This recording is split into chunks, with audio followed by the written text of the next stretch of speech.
जय श्री राम दोस्तों, सभी को प्यार भरा नमस्कार। सभी सुखी रहें और सभी धनवान बने रहें। भगवान श्री राम से हमेशा आपके लिए प्रार्थना करते हैं।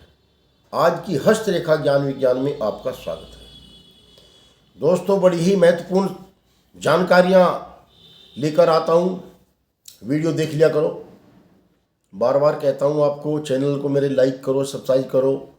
न जाने कब कौन सी वीडियो आपके लिए कामयाब हो जाए, कब आपको अपने मन की बात मिल जाए। दोस्तों, हमारी हस्त रेखाओं में, हस्त रचनाओं में बड़ी बड़ी गहरी विचित्र रेखाएं होती हैं। मैंने पहली वीडियो में बताया था कि उठाव रेखाएं कहाँ से चलती हैं, उनका क्या गुण और क्या दोष बन जाता है। जीवन रेखा से चली हुई उठाव रेखाएं, और आज मस्तिष्क रेखा से चली हुई उठाव रेखाएं हृदय रेखा में विलीन होना। इसका क्या महत्व है, क्या इनका गुण है और क्या ये कार्य सिद्ध करती हैं, और इंसान के लिए जीवन में क्या फलादेश लेकर आती हैं, क्या इंसान को फल मिलता है इनका। क्योंकि हर रेखाओं का कोई ना कोई फल, गुण या दोष जरूर है। जो भी रेखा हमारे करतल में पड़ गई है, जो रेखा हमारे हाथ में पड़ गई है, उस रेखा का कोई ना कोई फल, गुण या दोष जरूर है।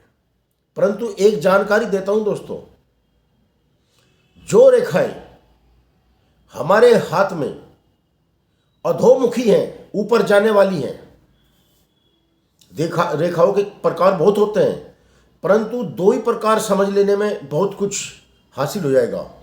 अधोमुखी नीचे जाने वाली, उधरमुखी ऊपर जाने वाली।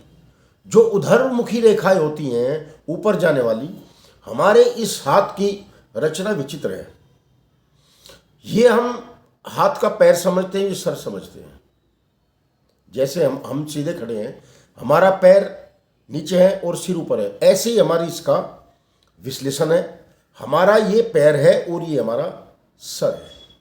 मणिबंध से लेकर और मध्यमा अंगुली तक यह पूरा करतल अनेकों प्रकार के चिन्हों से, अनेकों प्रकार की रेखाओं से शोभित है। यह सब रचना है परमात्मा की।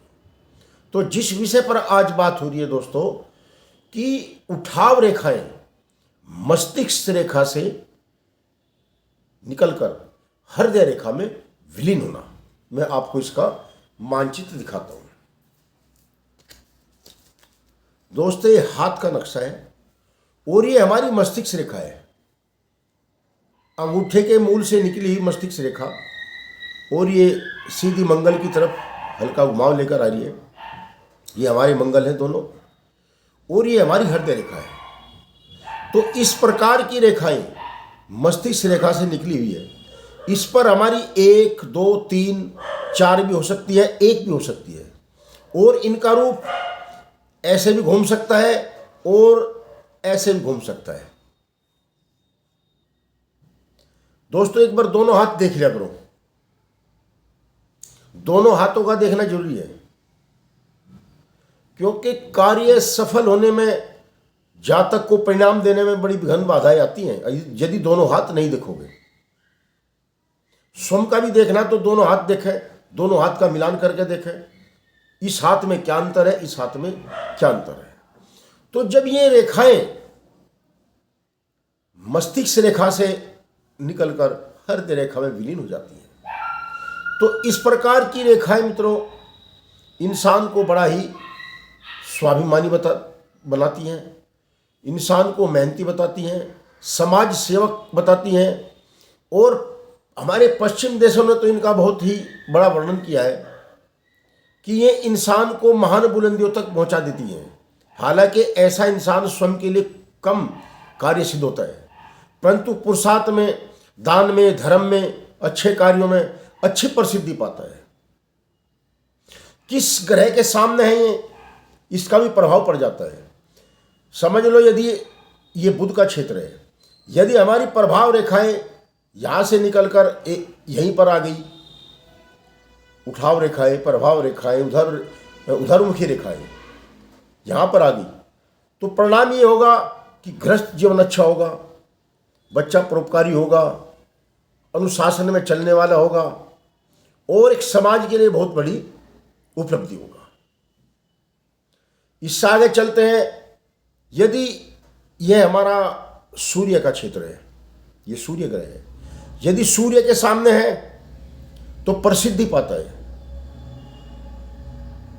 बड़ा कथावाचक भी बन सकता है और अनेकों कार्यों में प्रसिद्धि प्राप्त करेगा। कितना इसके बारे में बोल लो कम है, ऐसी व्याख्या शास्त्रों में लिखी हुई है।